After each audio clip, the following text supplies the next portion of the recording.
Today, on the important films of 1952, we're taking a look at The Greatest Show on Earth. This blockbuster originally premiered on January 10th, 1952. It was written by Frederick M. Frank, Theodore St. John, Frank Cavett, and Barry, not Barry, Lyndon, and directed by the legendary Cecil B. DeMille. I don't really have many fond memories of the circus, as it were, in quotes or in neon with fanfare playing, any of that stuff.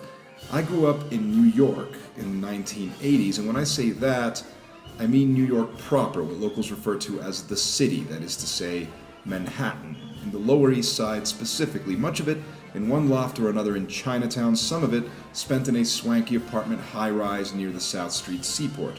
And yes, I would spend weekends having sleepovers with friends or family in Brooklyn and Queens, but when I say New York, I mean New York City, Manhattan, the Big Apple, the city that never sleeps, the town so nice, they named it twice, and so on. My point is, I was a city kid, and that's probably neither here nor there, but I just want to accentuate, I grew up in an urban environment, not suburbia. To this day, I still don't know how to ride a bike. I walked everywhere, I took the subway. That's me. So growing up, I never really had any romantic feelings about the circus one way or the other. You always hear these stories that are something like, he ran away from home and joined the circus or whatever, and they always seem like these are old stories written in the late 1800s or early 1900s, and maybe through the 50s and 60s, but I don't know that stories like that are really written anymore. The concept of a circus seems so arcane now. I'll come back to that point in a minute, but anyway, in the mid-1980s, I guess maybe the circus was still a big deal. Of course, the Ringling Brothers, Barnum and Bailey Circus was this big thing that would come to town every now and then, and you'd see ads all over the place and on TV. Yes, I remember that. I also remember something else called the Big Apple Circus, which I think set up shop in Brooklyn somewhere, and I remember seeing ads for it all over the place, and the ads all had this creepy smiling clown on them, so they creeped me out. I remember going to the circus once. I might have gone more than once, but I specifically remember going once with a friend and maybe a cousin of mine. My friend's dad took us, and since this was framed as some kind of an event, I'm going to assume it was Ringling Brothers, Barnum and Bailey, and that's all I really remember. I must have been something like 10 or 11, tops. I remember that we went, and I remember that we sat there. I also remember it smelled like manure everywhere. Even up there where we were sitting, it smelled like shit. I remember that. And I do know that at some point we got into it with my friend. There was some bratty 10-year-old bullshit, and his dad got mad at us and yelled at us, and he had experience yelling at children who were not his own, because I believe he was a school teacher, so he yelled at us, and he was probably right. We were probably being little shits. Something that sticks out is, I'm not going to just stand here and let you disrespect my family and me! Anyway, it should tell you something, that what I remember about the circus is the smell of animal excrement and a guy yelling at me later in the day, but I couldn't for the life of me tell you anything about the actual circus itself. None of the acts have stayed with me. I'm sure there was the usual stuff. I'm sure there were trapeze artists, and I'm sure there was some famous elephant or tiger or something, and I'm sure there were funny stunts with the fucking clowns, but I really don't remember that, and I want to make it clear to you that I have vivid childhood memories of things. I remember going to the theater for the first time to see Batman. I remember it right down to the smell of popcorn and how it felt to be sitting in the dark that summer afternoon waiting for the movie to start. I remember going to play at Flushing Meadows Park, running up the jungle gym and having a bar slam me right in the chest. I remember going to Disney World. I remember my uncle yelling at me on the shores of an Acapulco beach because I was probably being a little bastard, but I also remember playing on the beach and in the pool at the hotel.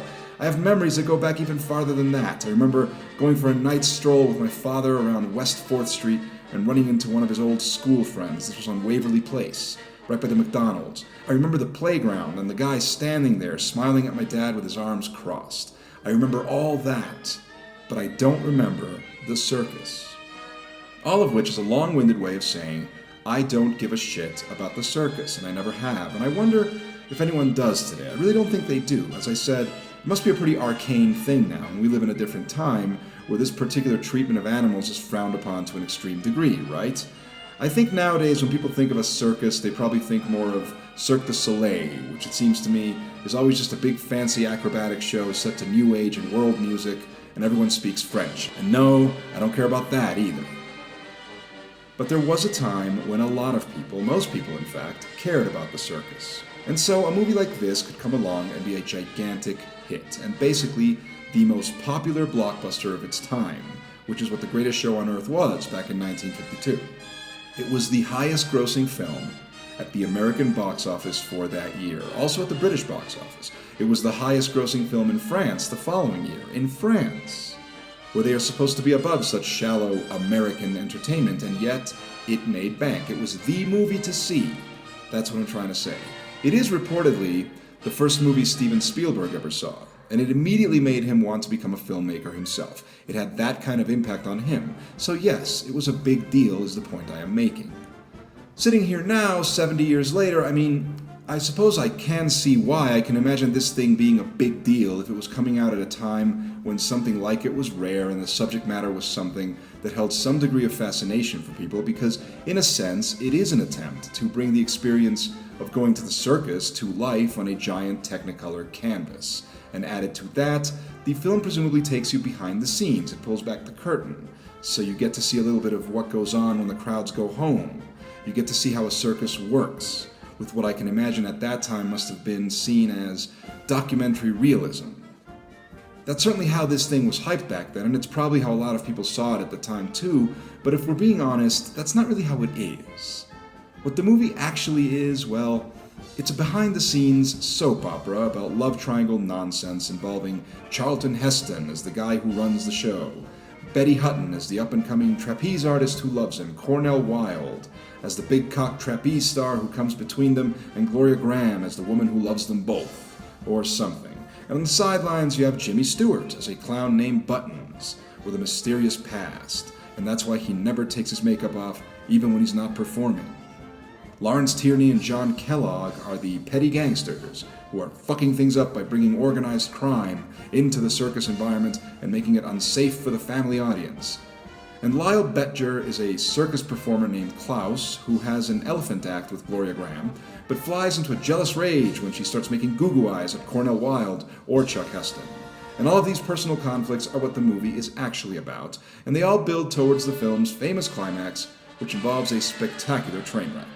But do you see what I'm getting at with this movie being a soap opera? Because it's not actually about the circus itself, much less how the circus is run.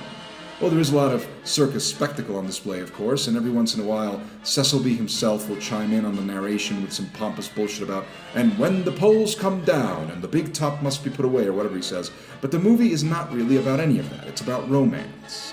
It's about Cornell Wilde with his shirt off. It's about Jimmy Stewart and what's the deal with him. It's about Chuck Heston, who was only 29 when he made this, and it's only a couple of years into his film career, so he's not even top billed, but he already has that presence and that voice that when you close your eyes, you hear Phil Hartman.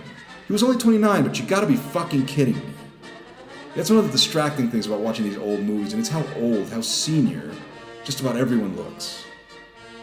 Heston was 29, Betty Hutton was 30, Gloria Grahame was also 29, Jimmy Stewart was 45, but that's fine, he's supposed to be an elder, he's the one with the mysterious past, remember? Cornell Wilde was 40, and he looks great. The man is in terrific shape. Actually, let me take a moment now to talk about the best things in the film, because I just brought them up, and they are Jimmy Stewart and Cornell Wilde. If you watch this movie for any reason, that's why you should watch it. Stewart is one of the legends of Hollywood, always a likable screen presence and the star of several beloved film classics, and I'm not sure he ever played a bad guy because he's just too likable. When Tom Hanks went from being that guy from Family Ties and Bachelor Party to the most respected actor in America, the comparisons to Stewart were instantaneous. So Stewart has always been praised as a beloved actor, but I think he also deserves credit for being a pretty unique and eccentric actor as well. Something about his gait, his delivery. His characters are always interesting because of the choices he makes as an actor, and so this rather banal character, a clown who's crying on the inside because of the dark secrets in his past, becomes something a bit more, and you kind of sit through the movie to see how his storyline will be resolved. You sit through it even when it becomes very clear how it will be resolved. And then we have Cornell Wilde, also a very intriguing actor who makes interesting choices, though his character is even less interesting. He's the beefcake, that's it.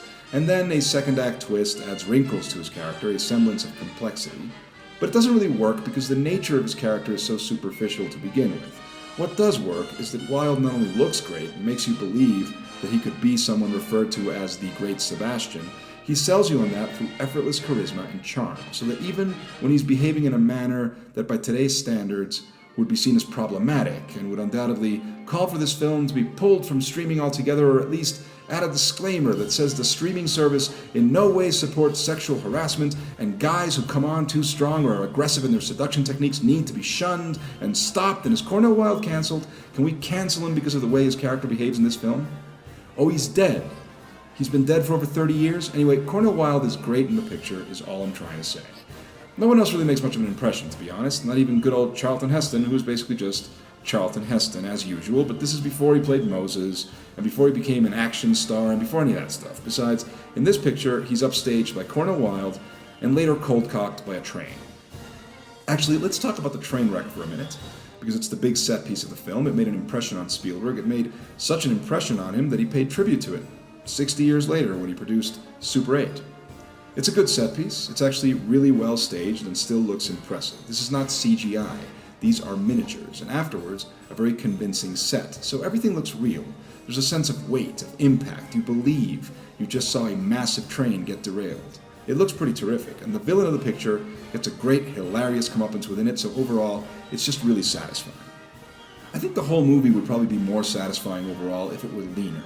But the thing is 2.5 hours long, and again, I get it. The intention is to bring the thrill of a circus tent to the CinemaScope screen with the added bonus of a behind-the-scenes melodrama to keep you engaged. So, as I said at the top, I can understand why this movie might have been extremely popular 70 years ago. It's definitely a big, elaborate spectacle, and if we're being honest, it's not really any more bloated than most of the spectacle pictures we get today. And that begs another question. What will become of those blockbusters 50 years from now? Think about it. How will someone watching Avengers Endgame or the latest Fast and Furious epic feel in the year 2070?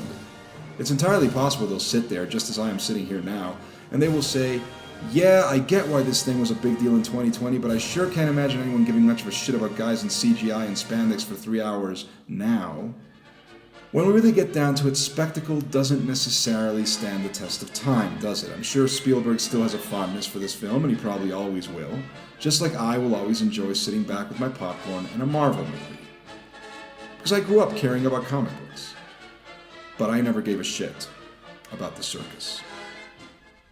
Hope you enjoyed this video, and I hope you keep following along on this journey as I go through all the classic films of Hollywood's golden age and beyond. Go ahead and give me a like, hit subscribe, and hit that bell so you can be notified of new videos. Feel free to leave me a comment as well, and please do share this with anyone who you think might enjoy it. There's also a Patreon link if you want to throw me a couple of bucks, and thanks for your support.